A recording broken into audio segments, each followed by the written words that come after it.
Being a Healthcare Hero: How to Be Your Best Advocate by Chloe Sitch, Susan, Maggie, and Aaron.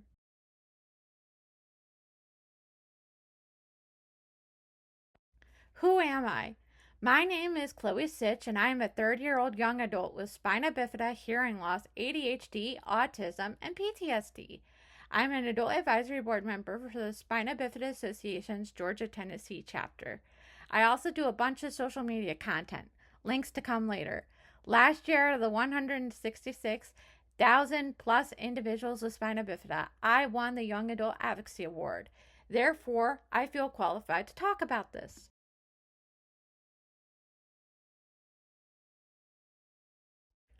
Who am I? If you feel so inclined, you can follow me on my socials where I talk about this topic and advocacy in general.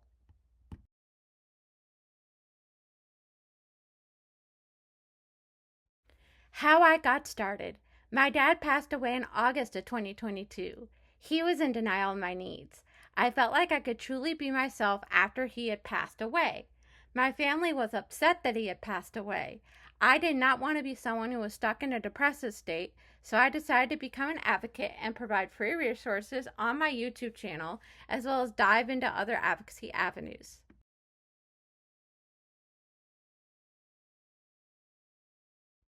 Advocacy. Now that we have the boring stuff out of the way, let's get into the meat and potatoes of this presentation. You are never too young or too old to start advocating for your health care.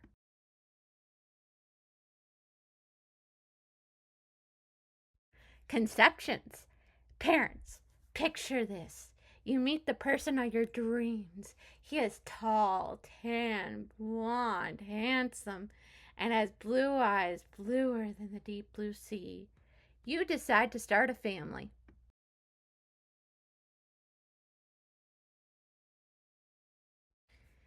You want a baby girl. She will be captain of the soccer team and get all A's.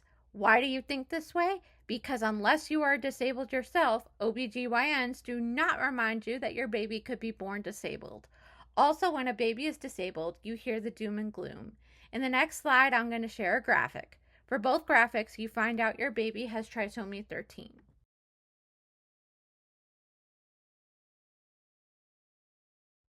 So the left side is what we want to happen, and the right side is not what we want to happen.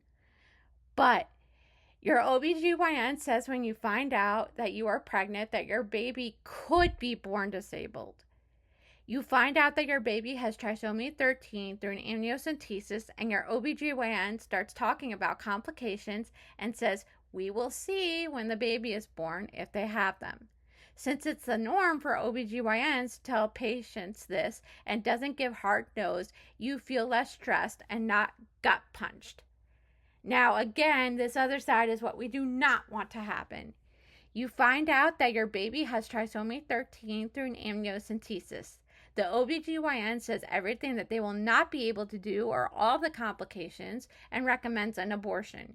You get upset with a capital U and start bawling. This is how it all starts.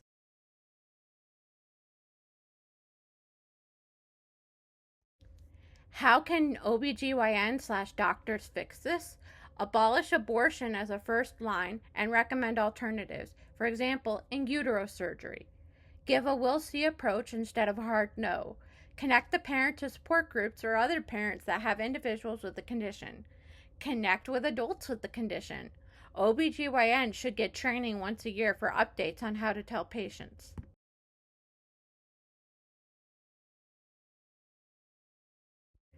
Advocacy cons. The provider's not trained on how to work with disabled individuals. The provider doesn't see the disabled person as capable of making their own decisions. Guardianship or conservatorship. The provider asks the parent/caretaker instead of the disabled person.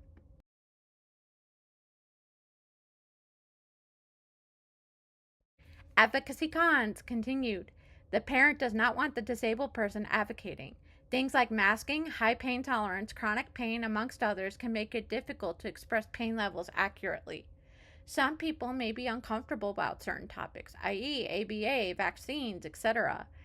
Fear of being abused by parents for speaking out.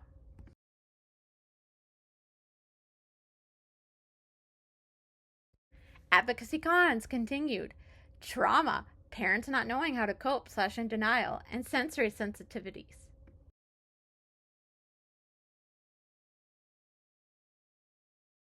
Things that were said to me slash my community. I have to get done a urodynamics as needed. My urologist cannot put the catheters in me because he is a male, so his assistant did it, female. Her and I were yapping. I told her I was autistic, and she told me that it was person with autism and not autistic person. I decided to let it go because it's hard to find an adult clinic, and everyone else is fantastic. Sometimes you have to pick and choose your own battles, and she got the job done.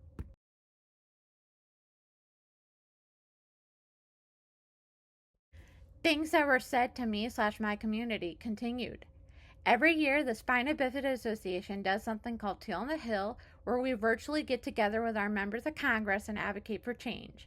My state, Georgia, got paired with advocates from Florida and Alabama.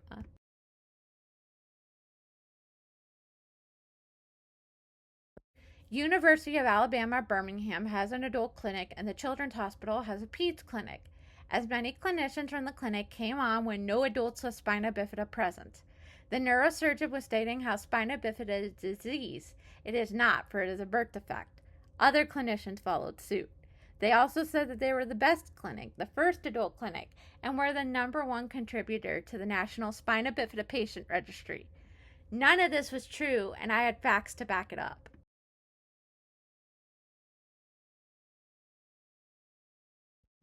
It was given get off your steroids, get a margarita, and maybe sprinkle in some Xanax and chill, because y'all ain't it. My friends and I, there were only 4 adults, stepped up and said it was not a disease and we have phenomenal qualities of life. They left immediately after the meeting. I think we scared them away. I reported them to the COO of the Spina Bifida Association because this is not the first time that they have done this.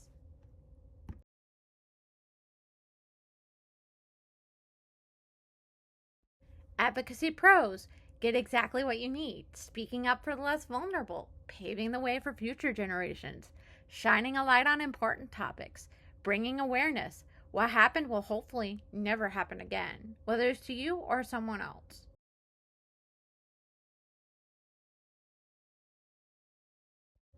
Examples of advocacy: I do something called transanal irrigation for my spina bifida. However, it is only covered under Georgia Medicaid for individuals 21 years of age and younger. I contacted my Medicaid's policy department. Georgia Medicaid refuses to answer their phone, so I just send them an email. They sent me a robo reply stating they'd get back to me ASAP.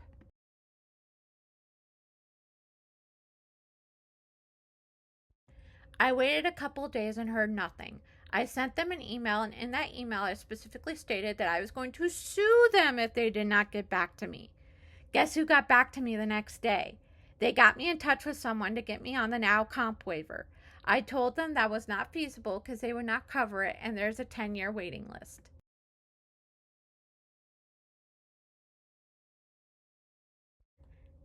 The woman who was helping me said she had not heard of the wait list and still sent me over. I asked if this policy could be changed and if she could not transfer me over to someone who could. She sent everything over to that someone else. I asked for the contact info and she refused to give it to me. I waited and ultimately the decision got denied to change the policy.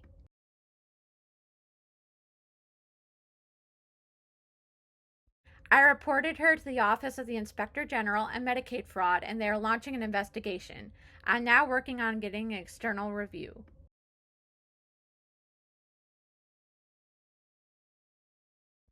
How to choose a good doctor. So I have no adult spina bifida clinic in my state.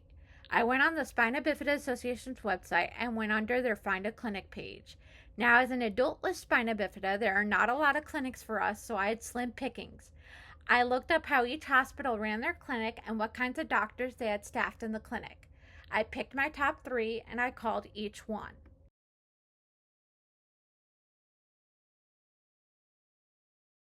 Penn State Medicine and Hershey decided to take on my case. I have been seeing them ever since, and I'm moving up there by the end of this year.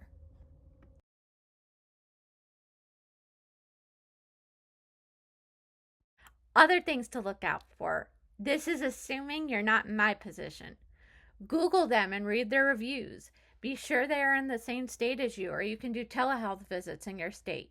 Be sure they are knowledgeable about your condition. Be sure the doctor and facility take your insurance. Be sure the practice has good reviews. Be sure you know your copay. Be sure you can do the date provided, and be sure you have a way to get there.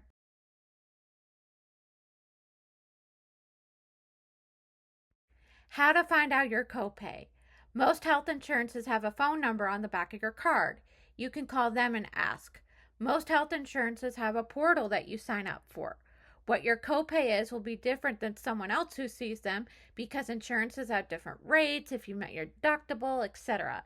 Example, let's say I'm on Cigna and my friend is on Anthem. We both see Dr. Brasher and our rate is $50. I have met my deductible, so I owe nothing, and my friend owes 50 because she has not met her deductible. Be sure you know what it is before you go.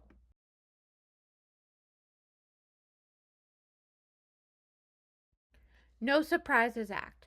The No Surprises Act went into law January 2022.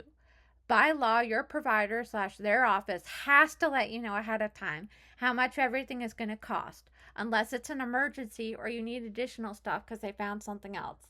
Example, let's say I'm seeing Dr. Brasher for an appointment. I ask the billing and insurance department how much it costs to see her.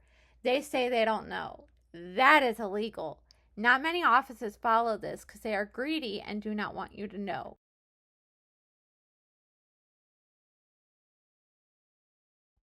Prior authorization. Some things need to be approved by your health insurance before it can be given, / it can be seen, / it can be done.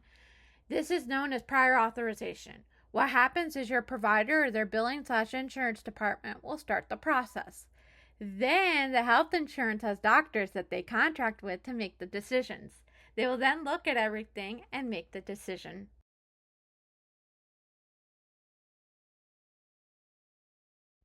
Prior authorization continued.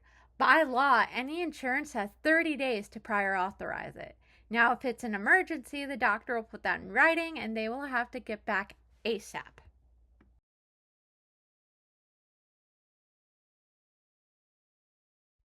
However, there is a way to get something covered faster.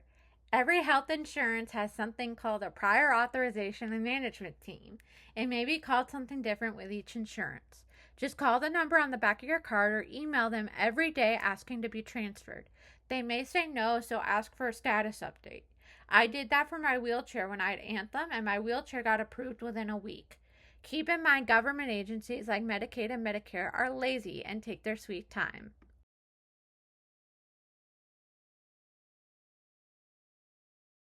My prior auth / claim was denied. What do I do?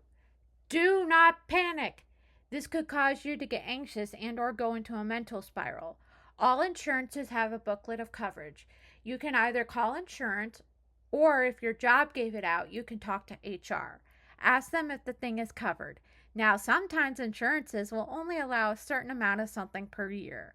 This is most common with physical, speech, and occupational therapy. If you have met the maximum amount of visits, you cannot get any more.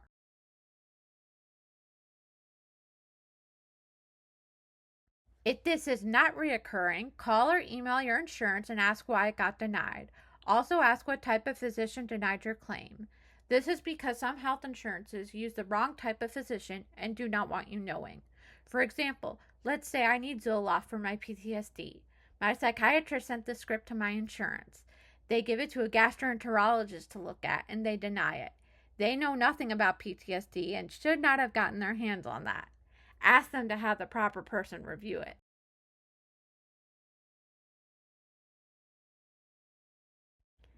If that does not work, it's time to work up the chain of command.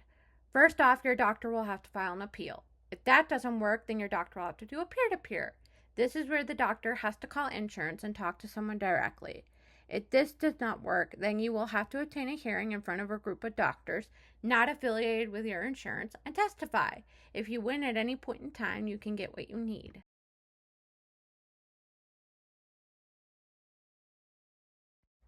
Media attention. What do a narcissist, a celebrity, and health insurance have in common? They do not like bad media press. Get attention from your local news station or even calling them out on social media and tagging them can have a big impact. This is because what happens is the public can see it, they call them out, important people find out, stocks go down for them, equals no fancy yacht or mansion for the CEO, so they cover it.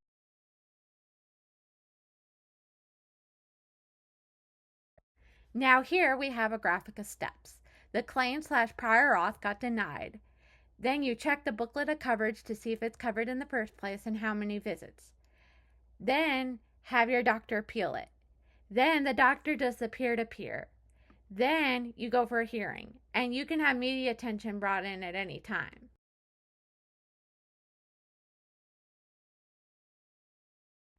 What if my disabled individual gets kicked off my insurance once they turn 26?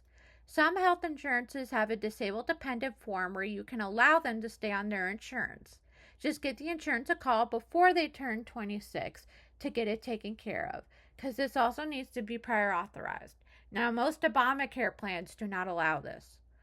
Once a disabled individual turns 18, they are not tied to their parents' income and can file for Medicaid as long as they meet the money limits.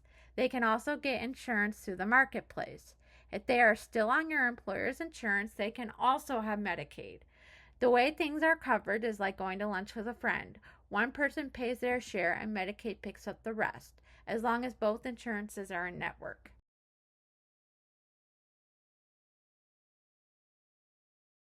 What if I need to see someone out of network regardless if they're in state or not? If you have PPO insurance or original Medicare, it can be used out of state. HMO and Medicaid cannot. However, there's an exception called the single case agreement. This is a contract between your insurance and the person you want to see. This allows the insurance to bill them as if they were in network.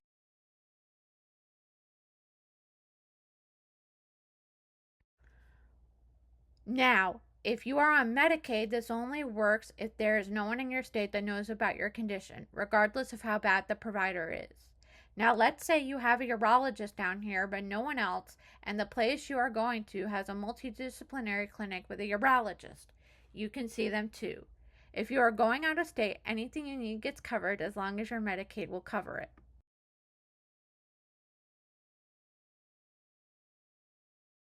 I can only speak to Medicaid about getting it approved. I had my primary care initiate this.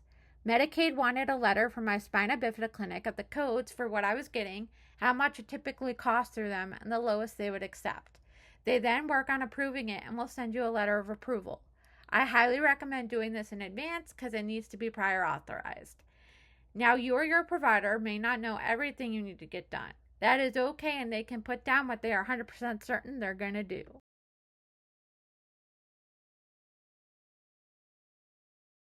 What if I cannot afford travel? I know Medicaid has something called exceptional transportation services. Once you get the letter of approval for your place, you can start the process. I have not gotten there yet, but they will pay for flight and hotel rooms for the person receiving care only, unless they are not able to go by themselves due to a disability.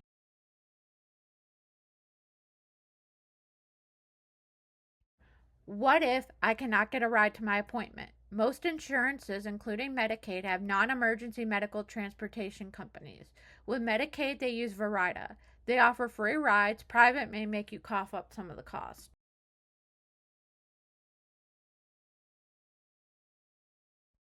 You must call 3 days in advance. You can have an attendant or parent/caregiver with you in the vehicle. They will ask you where you're going and a series of questions. If you use a wheelchair or stretcher, they have to give you a wheelchair accessible ride and cannot give you a Lyft or an Uber. If you do not use any of that, they will offer you a lift. This also works out of state.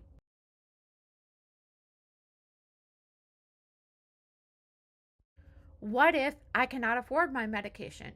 GoodRx has coupons, but is only if you do not have insurance or you are on Medicaid and the provider is out of network. See about a generic or talk to your doctor about a drug in the same class that has a generic.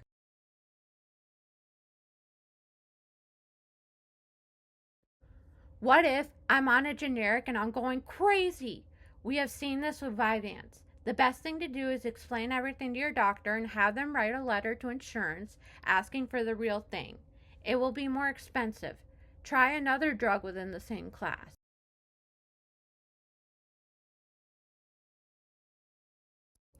What if my provider is not listening to me or my disabled individual? Call them out, switch providers. If needed, file grievance with your insurance.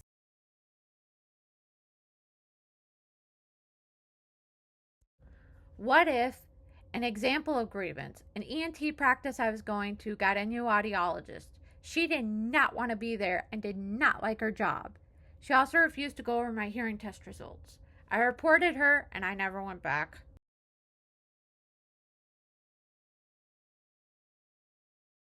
Wants and needs. Non speaking individuals, ones that are mute or ones that have PTSD and have to face a trigger, may have a harder time expressing their wants and needs or get babied. How can we fix this? There's not going to be a one size fits all solution. Allowing a comfort item. I bring my stuffed teddy bear. Allow fidgets and headphones.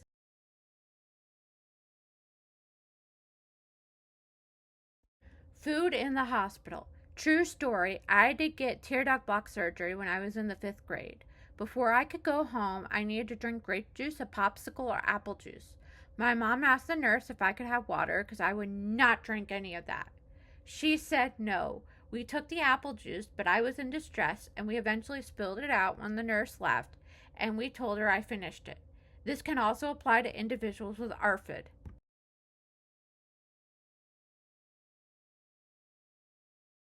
For example, let's say I like mashed potatoes and the hospital serves them. I don't know how they're cooked and if they will taste the same as if I cooked them. I also do not know what brand if they just get microwavable ones. Therefore, I will not eat them. This can lead to malnutrition.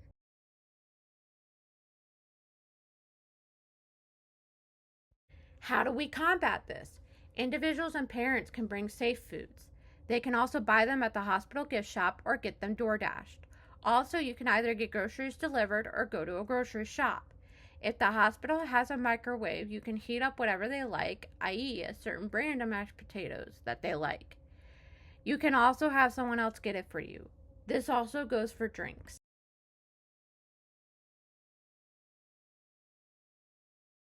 Sensory sensitivities. As we all know, autistic individuals have sensory sensitivities, which can make getting care difficult. These can also be heightened if they have PTSD or do not have access to resources in their area to get help.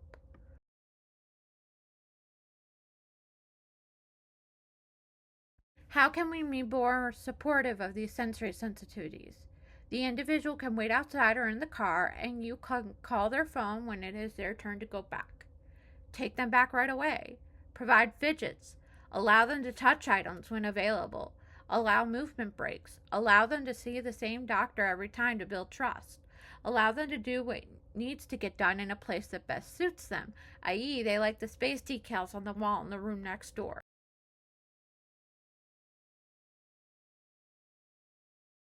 Telehealth. This is a great option for people that have PTSD, do not have a ride, or people that live too far away. However, some people are on SSI or a similar program and cannot afford Wi Fi. Some individuals live in a town or a place with no Wi Fi, or they live in a public setting like a group home and have a shared room and will get no privacy. Their parents coach them to lie and say everything's fine.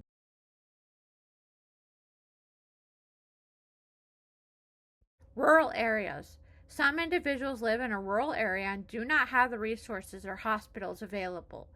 This is also one of the reasons why you have two autistics with the same diagnosis from different places that act differently.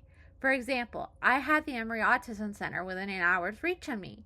Now, let's say my friend who is autistic lives in Blue Ridge and has nothing. She would not be able to get the help she needs.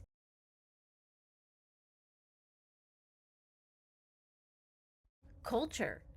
In some cultures, it is common for disabled individuals to have the parent/caretaker do everything for them. While I understand that this is the norm, consider this. The parent/caretaker is going to die eventually. Everyone needs to be independent. For disabled individuals, doing little things, i.e., being able to button a shirt or brush their teeth, can not only make them feel happy but boost confidence, something that is already lacking in disabled individuals.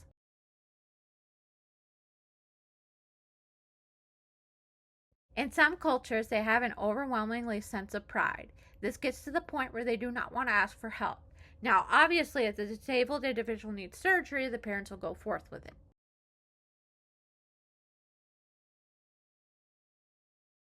Here, I'm talking about financially or having in-home nurses. On the next slide, I have a graphic. For example, let's say we have a Hispanic individual who is blind and needs a guide dog, but their parents can't afford it. The left side is what typically happens, and the right side is what we want to happen.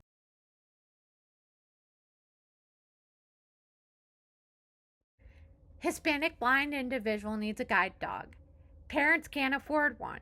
Doctor recommends an organization that provides financial assistance. Parents say no because in their culture they do not accept help.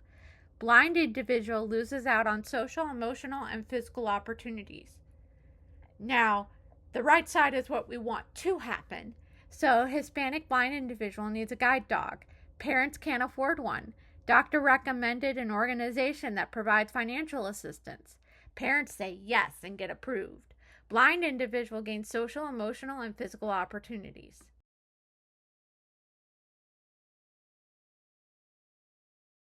Parents slash caretakers. Most parents slash caretakers of autistic individuals or any disability do not know how to cope. Autistic individuals can feel empathy, but it's more relative empathy, feeling what someone else is feeling, and not cognitive, identifying the same emotion as someone else without feeling it. Because of both of those things, this is one of the main ways disabled individuals get PTSD. Let's say, for example, an autistic individual needs a blood draw. The individual is scared. You then lash out at the doctor and say, "Is this really necessary?" Even though it is. Now, not only will the autistic individual be more scared, but will associate this with a negative experience, all because of how the parent acted. We are taught how to cope with this, but parents need to learn too.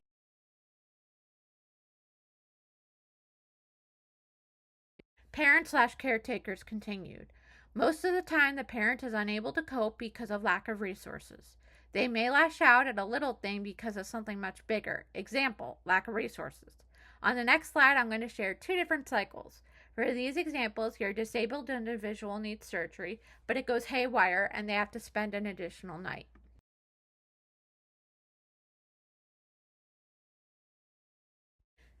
Individual needs surgery. You budget for it. Something goes haywire and they need to spend an additional night. You can't afford it. Parent goes into negative self talk spiral, ultimately leading to, "I can't do this." Now, the other side is what we want to happen. Individual needs surgery. You budget for it. Something goes haywire and they have to spend an additional night. You know that your disabled individual has Medicaid and they cover the hospital stay. Parents less likely to go into negative self talk spiral.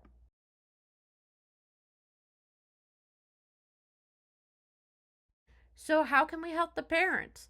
Identify what resources are available to help the disabled individual. Example, Social Security, respite. Utilize social workers or child life to help find resources. Parents need therapy. Connect parent to support groups or create one. Utilize a chaplain service if you're religious.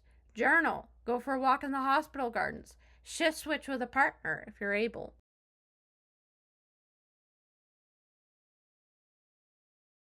Using your disabled individual for clout.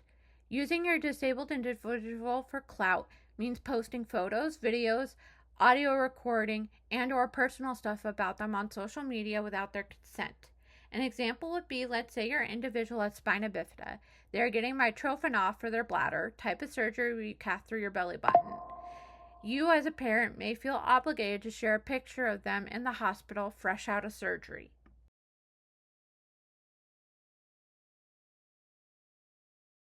Parents, I know that you want to have some sort of community and want to share your experience with others to help, or to use the money that you get from sharing for therapies, etc.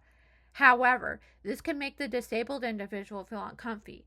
Also, there are creeps on the internet that may steal the photo slash video and make fake pages to get money.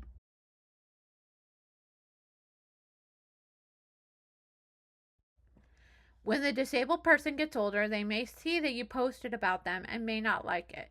This may cause them to have trust issues with you and could lead to no contact. Also, remember, just because an individual is non speaking does not mean that they cannot understand or should not be asked before posting.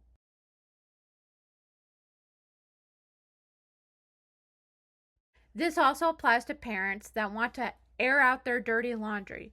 For example, let's say your individual needs hearing aids. You get upset and post online how it is hard for you and you have to adjust. Again, while I understand it is hard for you, consider this. Your disabled individual has lived this their whole life, so they don't know any different, versus you've never lived that life.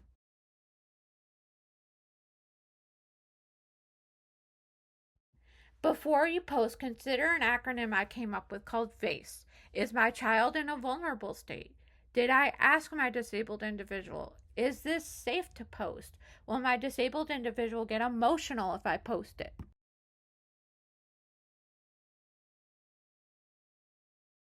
So I have a graphic here in the style of a quiz from a magazine in the 90s because I felt like that was the best way I could do it. But it basically says, should I put this on the internet? No? Good move, it's probably for the best. If yes, remember VACE.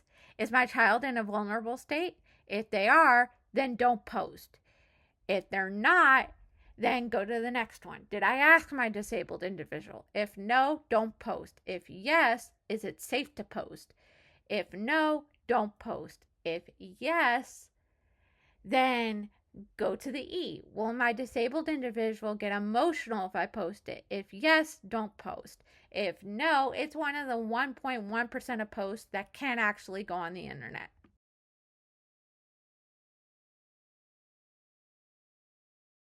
Now, I know when a kid is little, you cannot ask if things should be posted. However, as they get older, you can ask. They may even ask that you not post. Do not take this personally. Disabled people deserve autonomy just as much as anyone else. They may choose to do something when they are older. It is okay for them to do it and just repost, with permission, what they posted.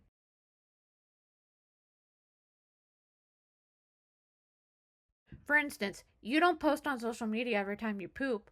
Why do you not do this? Because it's private information. Rule of thumb, if you wouldn't post about it yourself, do not post it on behalf of your disabled individual.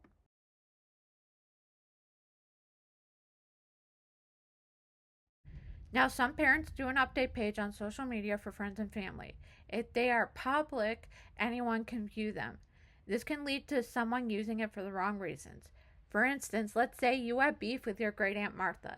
She gets mad, and instead of taking vacation plans out of the group chat, she takes your kid out of the group chat and reposts a post saying, I cannot believe they'd let her go. So selfish.